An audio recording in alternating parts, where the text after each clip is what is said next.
Hola, siguiendo con el desarrollo del curso de dinámica del Instituto Tecnológico de Costa Rica, Escuela de Ingeniería Electromecánica, estamos en el capítulo 15, cinética de una partícula, impulso y cantidad de movimiento.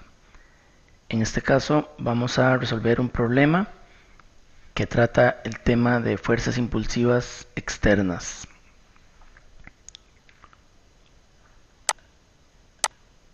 Por acá tenemos el enunciado, lo vamos a leer. Dice que una bala de masa m minúscula se dispara a una velocidad v sub 0, formando un ángulo con la horizontal y se incrusta en un bloque de madera con masa m mayúscula. El bloque puede rodar sin fricción sobre un piso duro y mediante resortes se evita que golpee la pared. Determine las componentes horizontal y vertical del impulso de la fuerza ejercida por el bloque sobre la bala. Entonces, lo primero que siempre hay que hacer es pensar en el planteamiento, qué ecuación, qué ley, qué principio puedo utilizar. En este caso, pues es un problema bastante específico de la temática de impulso y cantidad de movimiento en partículas, y además el problema explícitamente nos dice que debemos determinar las componentes del impulso de la fuerza. Eso deja por fuera un posible análisis de Newton o un posible análisis de energía. En principio, habría que ver si dentro del desarrollo pues hay que utilizar alguna herramienta adicional. Entonces se concluye que es adecuado utilizar el principio del impulso y cantidad de movimiento. Tenemos entonces, como lo decíamos al inicio, que es un problema donde hay fuerzas impulsivas externas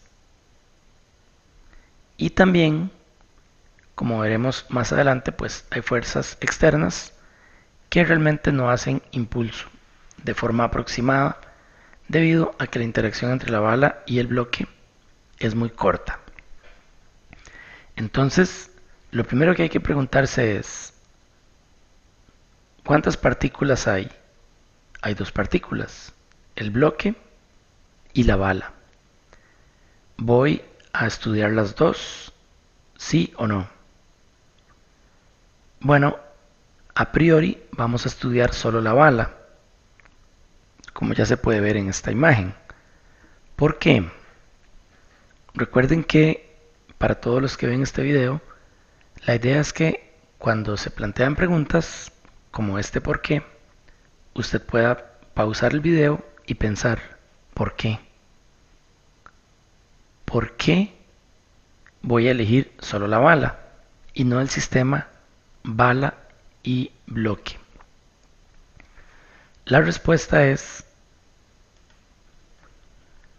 que me están preguntando las componentes del impulso de la fuerza ejercida por el bloque sobre la bala.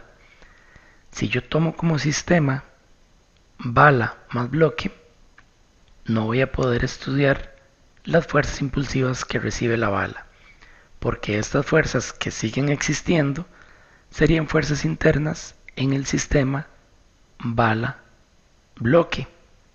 De modo que para poder encontrar precisamente lo que me piden, que son estos impulsos, yo necesito estudiar a la bala de forma aislada. Valga además decir que en este caso no me están preguntando por las fuerzas, me están preguntando por el impulso. El impulso es un vector que, como vimos en la teoría, se calcula como la sumatoria de la integral de las fuerzas por el delta t. Pero en este caso no me preguntan la fuerza y no tengo que preocuparme por ninguna integral. Me están preguntando por el impulso y por eso nuevamente acá pueden ver que yo escribo el impulso como un vector. Y es un vector que tiene componentes x, y, puede tener z en un caso tridimensional. Y yo pues ya lo estoy descomponiendo en sus componentes vectoriales, impulso en x, impulso en y. Muy bien, antes de empezar a resolver es importante conocer la cantidad de incógnitas que queremos resolver y la cantidad de ecuaciones que tenemos disponibles. En este caso, nuestra ecuación, nuestro principio es el principio del impulso y cantidad de movimiento lineal, que es un principio vectorial, y estamos en un problema en el plano. Tenemos entonces dos ecuaciones, el principio en X y en Y, y pues tenemos dos incógnitas, que es el impulso en X y en Y. Por lo tanto, de entrada podríamos decir que tenemos la misma cantidad de ecuaciones que de incógnitas y podemos resolver el problema. Muy bien, por acá tenemos gráficamente el principio del impulso y cantidad de movimiento con la cantidad de movimiento inicial de la bala, su masa por su velocidad inicial, más las fuerzas impulsivas externas, que en este caso para la bala, el impulso que le hace el bloque de masa M mayúscula, pues es una fuerza impulsiva externa, tiene componente X y Y. Aquí asumí las direcciones, una cuestión intuitiva. Si estuvieran mal, simplemente encuentro los resultados con un menos. Cantidad de movimiento inicial más impulsos es igual a la cantidad de movimiento final. Pues lo escribimos como una ecuación, esta imagen es repetida, es la misma, y empezamos en el eje vertical. ¿Por qué empezamos en el eje vertical? Básicamente se puede empezar por cualquiera de los dos, pero en el eje vertical resulta bastante simple escribir la ecuación, la componente vertical de la cantidad de movimiento inicial, el impulso vertical, al otro lado del igual no hay nada, y podemos despejar de una vez el impulso en Y, en función de las variables literales de las letras que nos da el problema: el ángulo, la masa de la bala y su velocidad inicial. El impulso, utilizando un sistema de coordenadas estándar XY con X a la derecha y Y hacia arriba, la componente del impulso vertical sería la que se muestra por acá, en el eje Y positivo, en J. Esta pues resulta sin mayor complicación. Podemos ver que este impulso es directamente proporcional a la masa de la bala, a la velocidad de la bala y al ángulo. Si el impacto fuera totalmente horizontal, el seno de este ángulo sería 0 y no habría impulso vertical, lo cual es algo que esperábamos que ocurriera. Entre más masiva sea la bala y mayor velocidad tenga, pues el impulso será mayor. Ahora vamos al eje horizontal. En el eje horizontal nuevamente tenemos que escribir la ecuación del impulso y cantidad de movimiento inicial más impulsos igual cantidad de movimiento final. Acá hemos omitido el carácter vectorial, pues ya estamos trabajando en un eje concreto, que en este caso es el horizontal. Despejamos nuevamente el impulso por acá en función de las variables y nos damos cuenta que hay un término, el de velocidad final, que no es parte de las variables de entrada.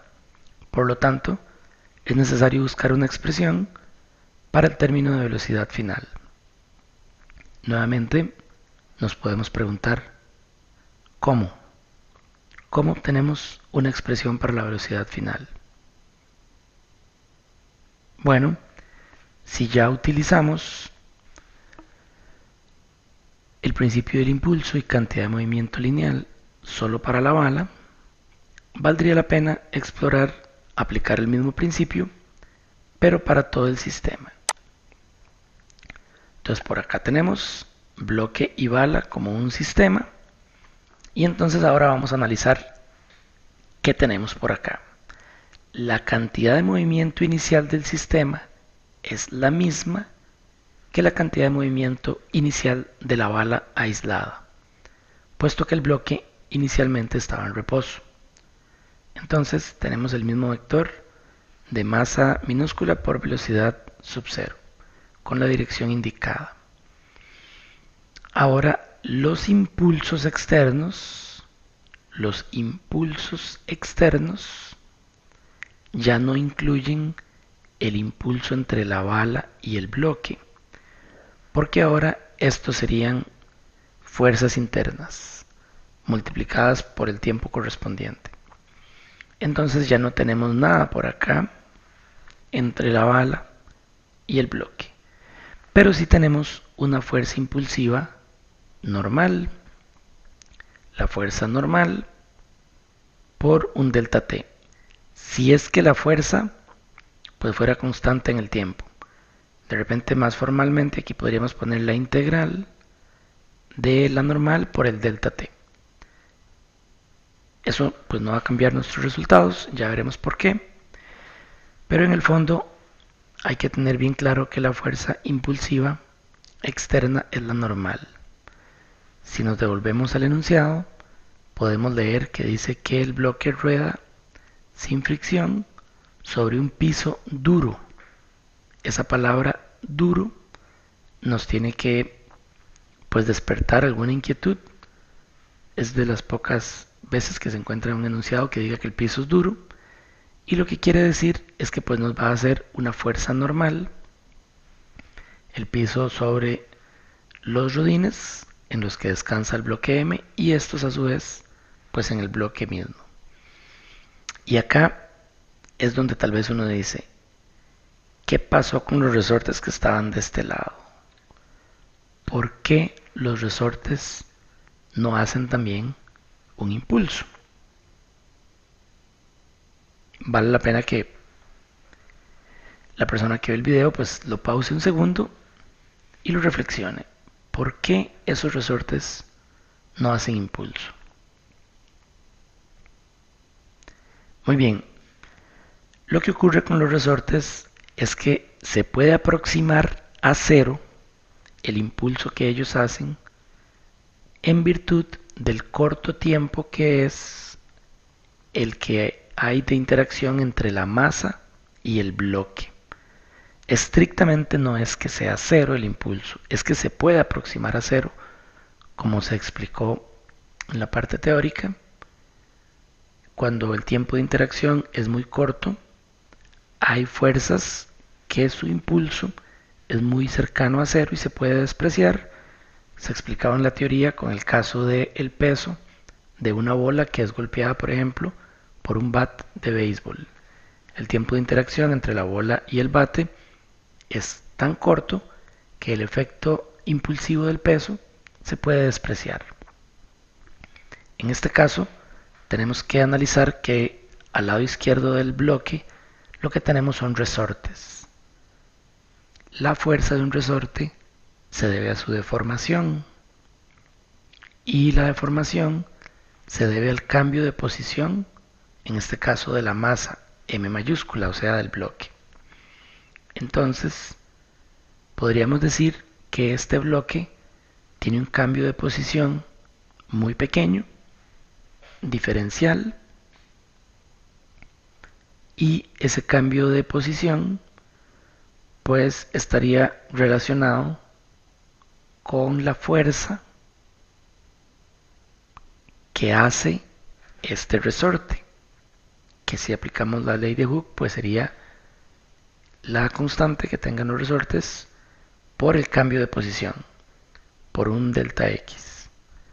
Y si pensamos que ese delta X es muy pequeño y se multiplica por un diferencial de tiempo muy pequeño también, que es el que dura la interacción entre la masa y la bala, pues tendríamos un doble diferencial, y eso se puede aproximar a cero, puesto que el orden de magnitud sería muy pequeño en comparación con el resto de las variables o de los vectores de nuestro problema.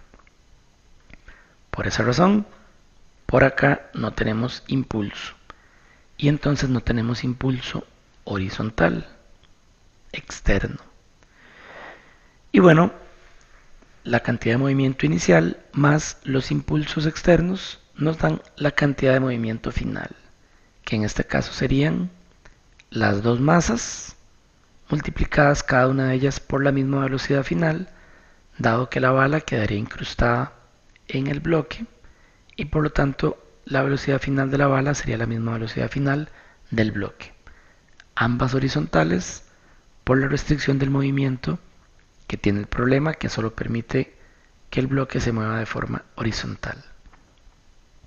Por acá aplicamos o escribimos como ecuación el principio del impulso y cantidad de movimiento en el eje horizontal, donde básicamente tendríamos la cantidad de movimiento inicial de la bala en el eje horizontal, más nada, aquí omití el más cero, pero simplemente no habrían fuerzas impulsivas externas horizontales, y eso nos da al otro lado del igual la cantidad de movimiento horizontal final.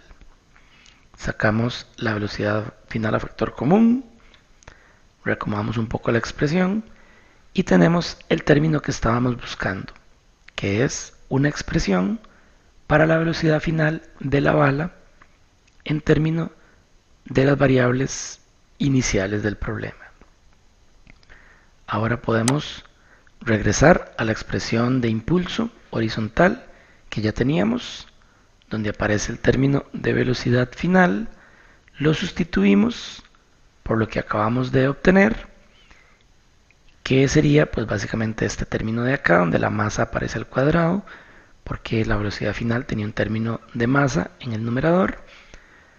Tomamos esta expresión como factor común, pues vemos que aparecen ambos términos, y nos queda un paréntesis grande por acá, el que podemos manipular un poco, subiendo los términos de masa acá, haciendo una fracción con el mismo denominador. Y pues después de una manipulación matemática realmente corta, obtenemos el impulso horizontal en función de las variables iniciales del problema. Las dos masas, la velocidad inicial y el ángulo. Aquí nuevamente podemos observar, un poco analizando la respuesta, que si el ángulo fuera cero, este impulso sería máximo, puesto que la bala ingresaría horizontalmente sobre el bloque y pues que también es directamente proporcional a la velocidad con la que la bala ingresa. De este modo hemos obtenido lo que se nos solicita, que son las componentes horizontal y vertical del impulso de la fuerza ejercida por el bloque sobre la bala, con lo que tenemos el problema resuelto. Quedamos atentos a cualquier pregunta sobre este problema y esperamos que les haya podido ayudar a profundizar y entender los conceptos del capítulo 15, cinética de una partícula, impulso y cantidad de movimiento.